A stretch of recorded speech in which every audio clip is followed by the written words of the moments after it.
बिस्मिल्लाहिर्रहमानिर्रहीम। अस्सलाम वालेकुम। आज के जवाबात नोट करें।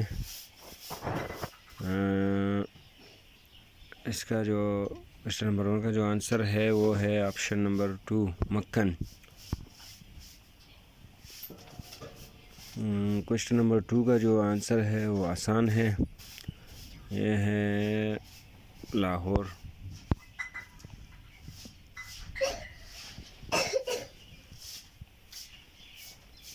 क्वेश्चन नंबर 3 का जो आंसर है तो ये है भाई 3 का जो है वो है ऑप्शन नंबर 3 चने। जो लोग नए हैं चैनल को ज़रूर सब्सक्राइब करें ताकि आपको सुबह सुबह इस तरह की वीडियो मिले। क्वेश्चन नंबर 4 का जो आंसर है वो है ऑप्शन नंबर 4 अचार। क्वेश्चन नंबर 5 का जो आंसर है वो है ऑप्शन नंबर 2 इजाज़त चाहूँगा। अल्लाह हाफ़िज़।